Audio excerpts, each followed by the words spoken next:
Tonight at 9, a UPS plane crashed in Louisville, Kentucky this evening. We have the details. It's election night across America. Find out more as races kick into high gear. A key government and former vice president has died. We have the story.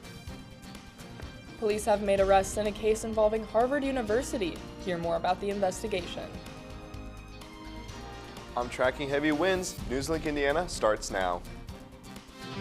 Local news about local people, live from Ball State Unified Media. You're watching NewsLink Indiana.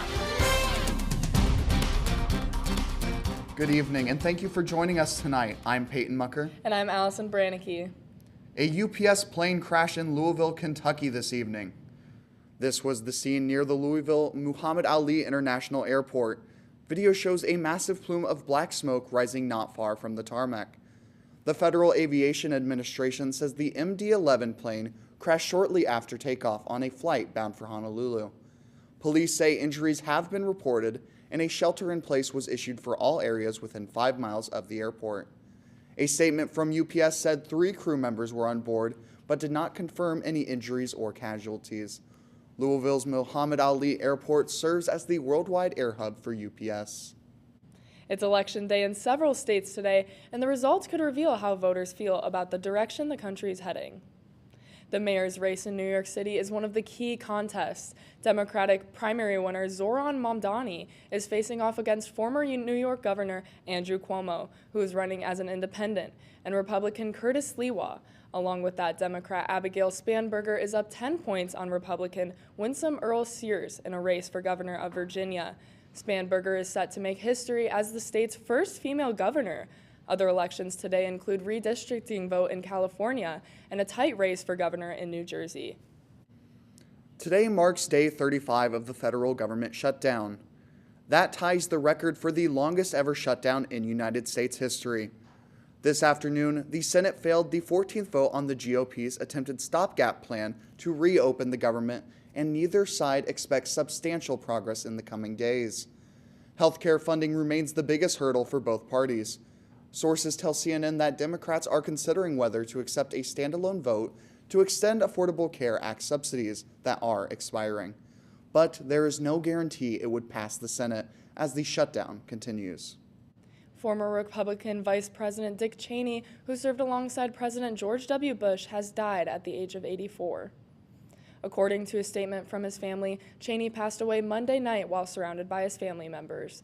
They said he died due to complications of pneumonia, along with cardiac and vascular disease. Cheney was in the White House with Bush for 2 terms between 2001 and 2009. In recent years, Cheney has become a harsh critic of President Donald Trump, and he was largely ostracized from the GOP. Cheney is survived by his wife Lynn, his daughter Liz and Mary, and 7 grandchildren. Former President George W. Bush shared his condolences and said Cheney was, quote, among the finest public servants of his generation, end quote. 2 Massachusetts men have been arrested in connection with an explosion Saturday at Harvard University's medical school in Boston. The FBI's Joint Terrorism Task Force and the Harvard University Police Department made the announcement today. It comes just days after Harvard police reported that an officer responded to a fire alarm activated at the medical school building just before 3 a.m. on Saturday. Police say the officer found an explosive had occurred on the 4th floor.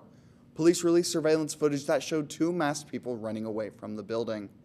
No one was hurt, and police did not find any other explosives. An organization in Muncie is helping the community by raising money. One of the ways they do this is by selling meals every Friday night. NewsLink Indiana's Cameron No went out to find the reason why. The Shriners Children's Hospital is designed to give kids the treatment they need when it comes to orthopedic care, burn care, spinal cord injuries, and cleft lip and palate care, regardless of the family's ability to pay. This is made possible through various clubs across the country, one of those being the Murpaugh Shrine Club in Muncie.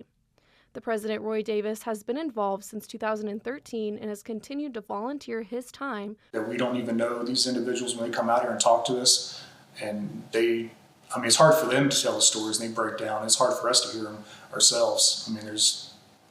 There's nothing that could motivate you more than that. The Murpaugh Shrine Club holds various events to raise money for the hospital. Even though the money goes to the hospital, they aren't told what family it goes to. One patient in particular who uses her experience to help others is a story Roy will never forget about. She was in the garage, knocked over a kerosene heater. It poured over her, lit her up. Hazel was just 8 months old when this happened. She faced numerous surgeries, and the hospital was able to give her family a room right next to hers while she managed treatment. She is now 7 years old and uses her story to give back to the community with her own toy drive. Everyone who is a part of the Murpaw Shrine Club is a volunteer. They have full-time jobs and find purpose in giving back. Carissa Davis, who is almost a Shriners kid herself, finds a special place in this meaning. It's been, an important, I know how important it is to families that need the care. Shriners Children's Hospital exists in the United States, Canada, and Mexico. The Shriners have groups that raise money in 6 continents, which has resulted in 1.5 million kids receiving free treatment. In Muncie, Cameron No, NewsLink, Indiana. For more information about various events, go to murpawshrineclub.com.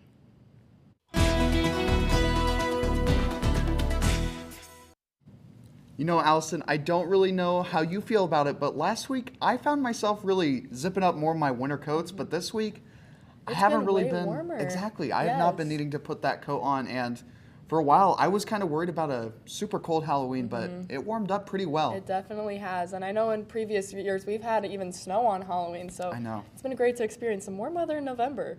Well, I have a slight feeling that's not going to continue, so let's go over to Trey and see if he might have a little bit more information regarding that.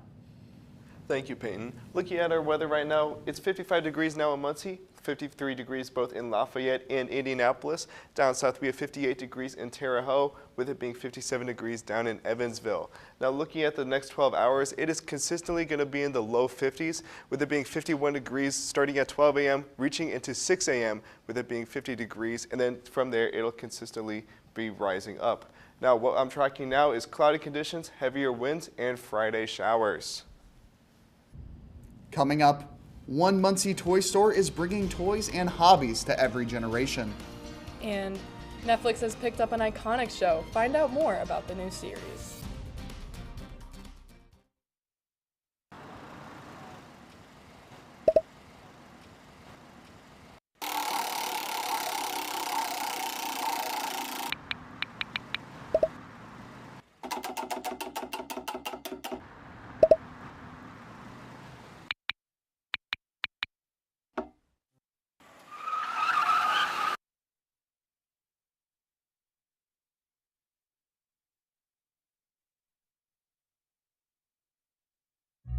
Everyone has a ritual, that small thing to keep us focused. A habit we never skip, to clear our minds and elevate our performance. But what do you do to keep your head in the game? To drown out the self-doubt and support your mental health. Because being your best isn't just about taking care of your body. It's about taking care of your mental health. Discover the resources that you need to keep your mind focused and your mental health a priority. Julie was always a voracious reader. She carried 2 novels on an airplane because she'd read one on a 3-4 hour ride. And at some point, I began to notice that she would read a page and couldn't remember what she had just read, and she'd have to go back and read it again. I don't remember much these days after I read, but less does for me, and I love it.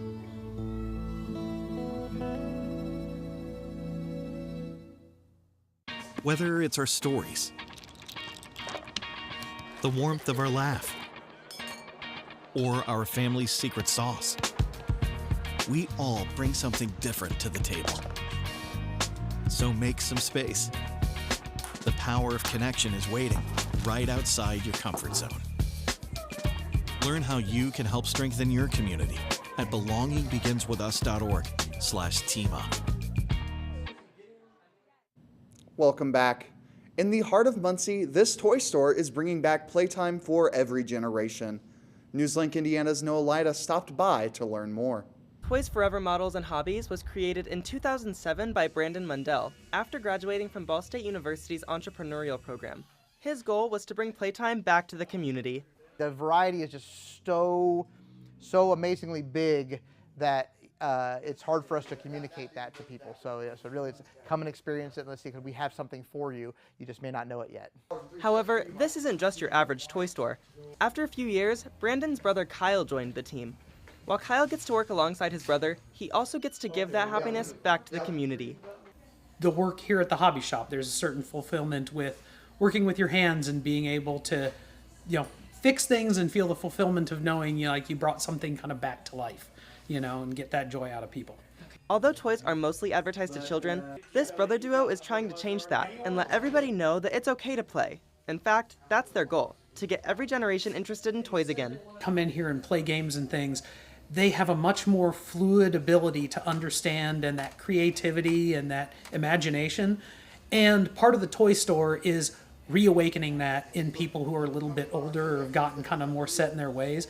Even though there has been talk of expanding in the future, the Mundells agree that for now it would be best to just expand here and grow with the community. In Muncie, Noah Lyda, NewsLink, Indiana. If you're interested in finding a new hobby or bringing out your inner child, you can find out more on their website at www.toysforeverhobbies.com. Netflix has just dropped a sneak peek of its upcoming reimagined Sesame Street. It's ahead of the first batch of episodes that release next Monday. The first episodes will include guest appearances from NASCAR driver Bubba Wallace and music superstar Miley Cyrus.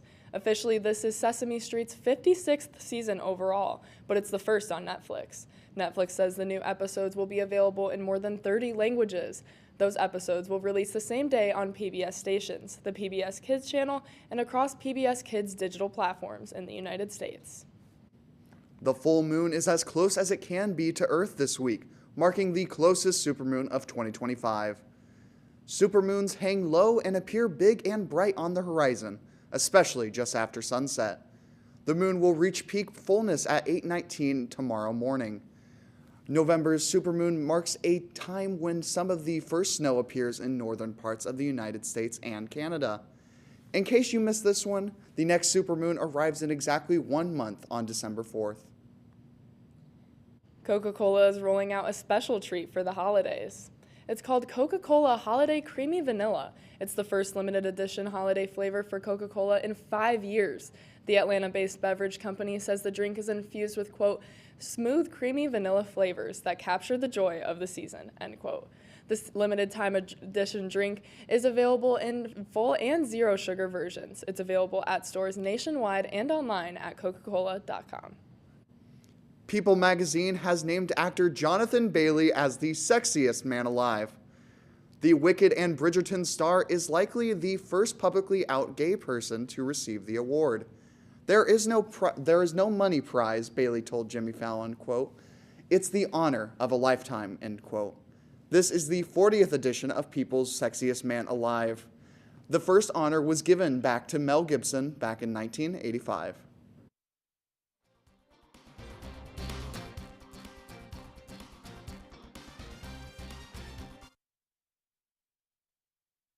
After his wife passed, my neighbor Larry started drinking a lot.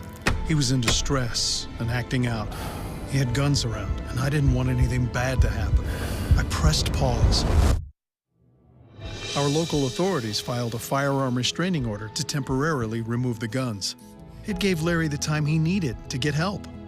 It wasn't easy, but we got through it together. Learn more at illinois.gov/pause to heal. Emma, did you hear?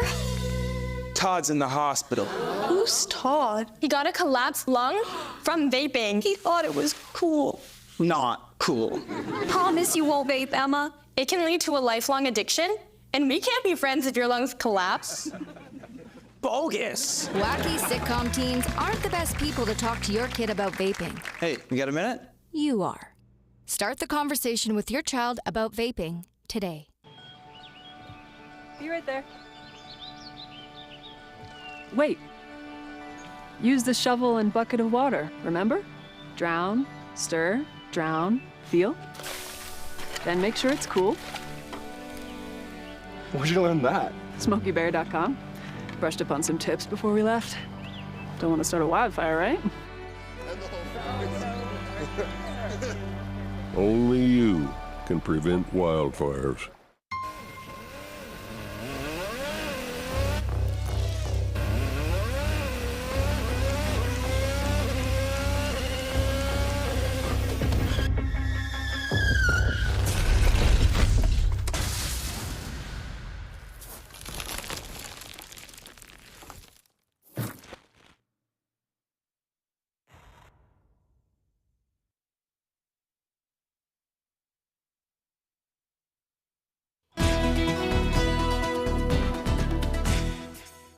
Welcome back. Taking a look at the Cooper Science Building right now, you can see those afternoon clouds are setting in, but although you can't see it right now, we have a beaver moon, which is the first full moon of November, which is actually currently our first supermoon for the month.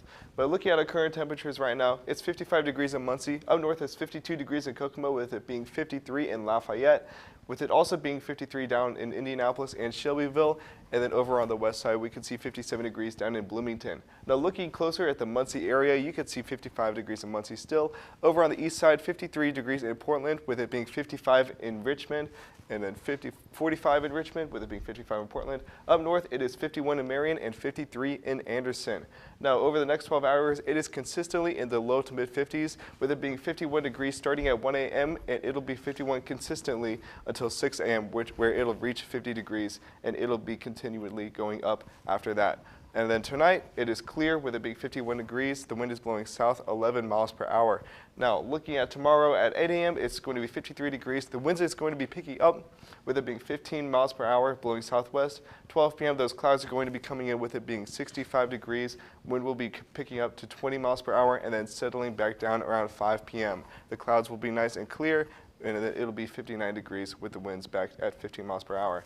Looking at the drought monitor right now, Muncie is still in the severe drought zone. You can see Muncie and Portland in the extreme drought zone, with Marion and Anderson still in the severe area, along with Richmond. So you might want to have an extra water bottle just in case you might get dried up. Now looking at the wind gusts, I want to stop it right here. Muncie will be blowing 33 miles per hour winds starting tomorrow around 2 p.m.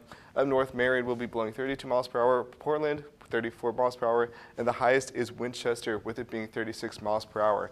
Now throughout the day going into tomorrow on Thursday, you can see the wind will be dying back down. 16 degrees in Muncie, 18 miles per hour in Marion, 60 miles per hour in Portland. So hopefully you won't have anything to worry about there.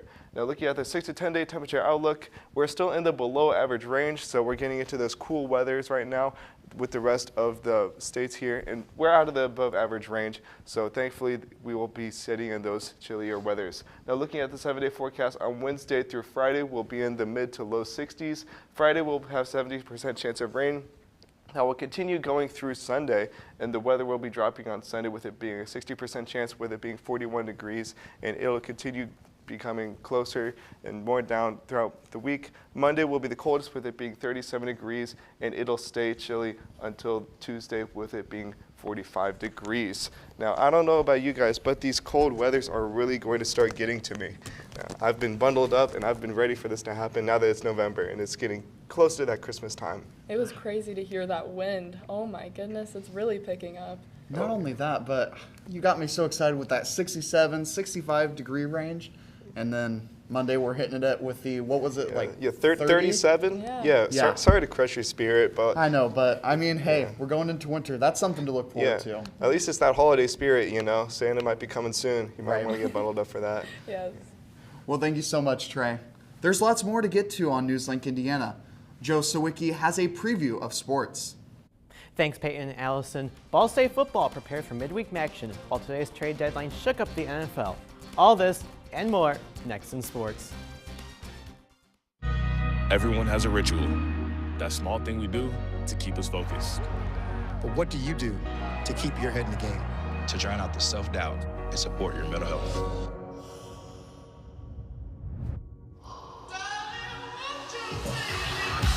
Because being your best isn't just about taking care of your body. It's about taking care of your mind and mental health. Find the resources you need to keep your mental health a priority. Love your mind. Here's the deal. We gotta set ourselves up. See, retirement is the long game. We can't play about our future or our finances. Make moves, set up goals. Don't worry about a setback. Just save up, stack up to reach them. Let's put ourselves in the right position. Pre-game to greater things. This is pre-tirement.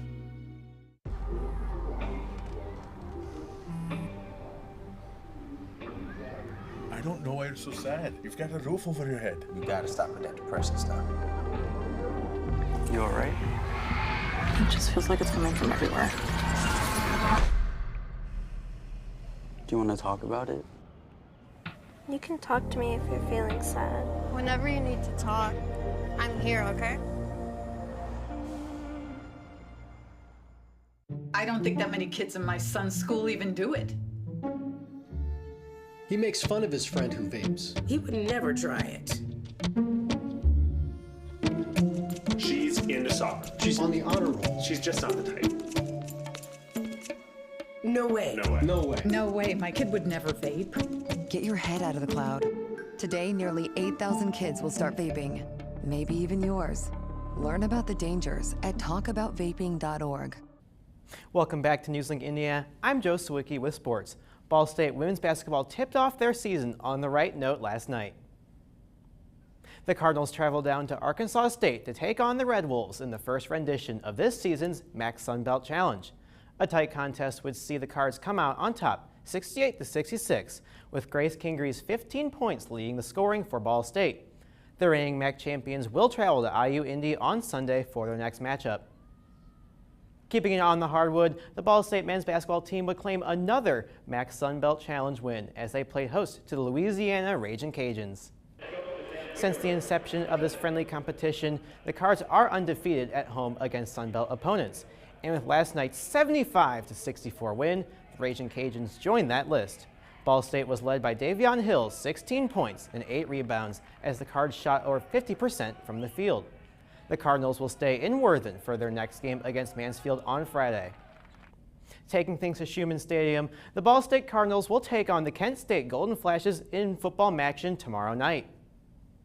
The Cards are coming off a 21-7 loss against the Northern Illinois Huskies in the battle for the Bronze Stalk.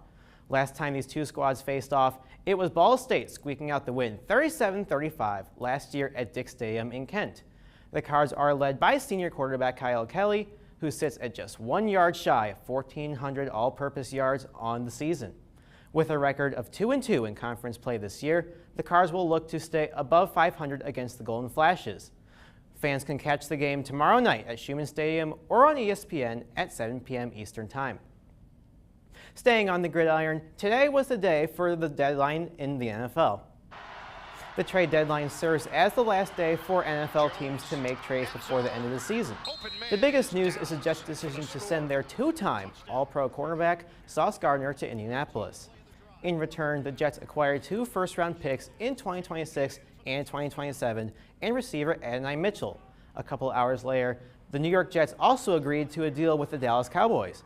The Jets sent Pro Bowl defensive tackle Quinnen Williams to the Texan team as they are looking to reinforce their defense. To make this trade happen, the Cowboys gave up defensive tackle Mazi Smith as well as a 2026 second-rounder and a 2027 first-rounder. Kicking things across the pond, King Charles III knighted former British soccer star David Beckham at Windsor Castle on Tuesday. The honor was bestowed on Beckham for his services to sport and charity. The retired professional footballer described it as his, quote, proudest moment. Back in 2015, Beckham launched the Seven Fund to support children at risk of dangers such as Ebola. The fund is named after his number he wore for his native England. Beckham also serves as a UNICEF Goodwill Ambassador. So Peyton and Allison, I'm excited for this football game tomorrow night. I really have to agree with you. I love those early morning games on Saturdays, but sometimes I just really miss being out at night and just watching the nightlife just really shine across the football field. Right. Yes, I was catching up with the Cardinals last Saturday at the game at NIU. You know, it's really close to my hometown, so it's sad to see that loss, but I'm excited to see them play again tomorrow night. It's also exciting because we're so late in the season and we still are well within bowl contention, yes. So it's just nice to see. Definitely. I know. I'm excited to see how things go, and that's really going to shape how much we're going to be able to do. Yeah, absolutely. 4 games left. We got to win 3 more, so we'll see what happens. Well, my hopes are for the Cardinals. Yes. Well, thank you so much. Of course. Coming up, Radley Richmond has your campus coverage. And we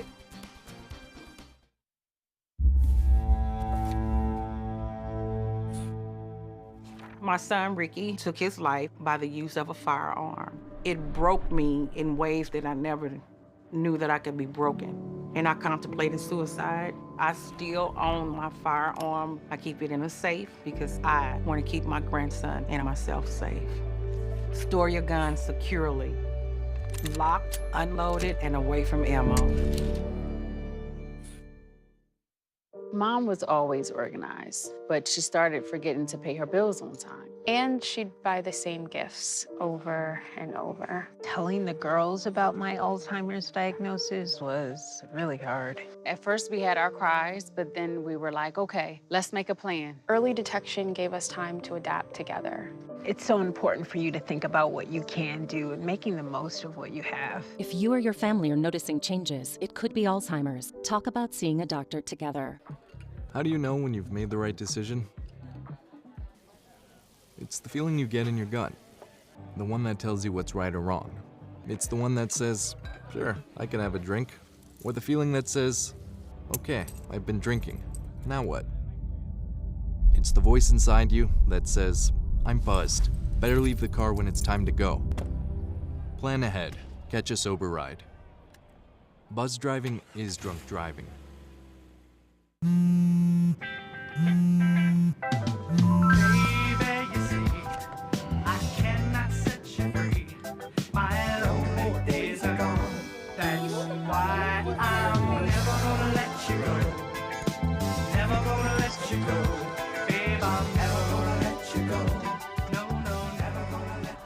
Here you go. Thank you. Thank you.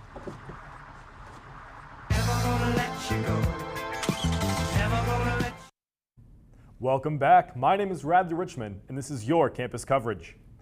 A pinch, a pull, and perfection. The Chinese Culture and Language Club met late Monday night to learn the art of making dumplings. Armed with rice paper, a meat filling, and an array of sauces, members of the club tested their culinary and cultural skills. Dating back hundreds of years to the Han Dynasty, dumplings were created as a food easily accessible to all. They have since transcended beyond their class and are now a staple of the cuisine. President of the club, Amy Wong, spoke on the experience of demonstrating the culture to Ball State students. I think it's really cool that they get to show their love for Chinese culture, which is something that usually people don't seem to be very interested in. Of all ages and backgrounds attended the meeting, each trying their hand at making a dumpling of their own. To learn more about Chinese Culture and Language Club, check out the Ball State website and go to the Multicultural Center tab. Now, I cannot overstate how impressive it was to see all these people learn how to make a dumpling in just one meeting. I can't even crimp my apple pie edges, so it was really impressive to see. I know, it is super impressive. Not only I'm sure it tastes as good as it looks, which, by the way, you always go to where the good stuff is, I must say.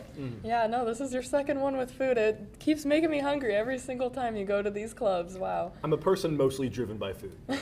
Well, hey, I'm one of those people too, so let me know next time and I'll make sure to swing by. Well, thank you so much, Radley. Let's take it over to weather. Thank you, Peyton. Looking at one last look at weather right now. Wednesday through Friday, we're in the mid-60s. 70% chance on Friday, 30% chance on Saturday, with a 60% chance going into Sunday. Those clouds are going to be coming in this weekend, and the temperature is going to be getting more chilly starting on Sunday with it being 41 degrees, and then going down into the high 30s with it being 37 degrees on Monday, and then Tuesday rounding out to the nice 45 degrees. Trey, I think I'm going to have to bring out all the winter gear back. I thought I could put it away, but the gloves are going back on, the beanies are coming out, the coats, all of it. I was loving my t-shirts, but wow, that drop from 60 to 40 on starting Sunday. Not excited for it, but we'll make it. I'm going to have to start vintage shopping again. I'm running out of clothes to wear now that this winter stuff is coming in. And then the rest of my clothes are back at home, back in Ohio, so I'm definitely not going to have to get those on. I have a jean jacket, my winter jacket, and this, so I definitely need more. I mean, hey, thrifting's the best way to do it. Get some nice sweaters. They all look so nice, so. And we're all bundled up right now. Maybe we could wear our suits around campus. Oh yeah, definitely. It'll be a formal Monday. Let's just say that. Might be an exciting Monday. Well, thank you so much, Trey. That's all tonight for NewsLink Indiana. Be sure to tune in tomorrow night at 9, streaming live on the NewsLink Indiana Facebook page, YouTube channel, and WCRD 91.3. And for news anytime, anywhere, just go to cardinalmediabsu.com. Have a great night and stay safe.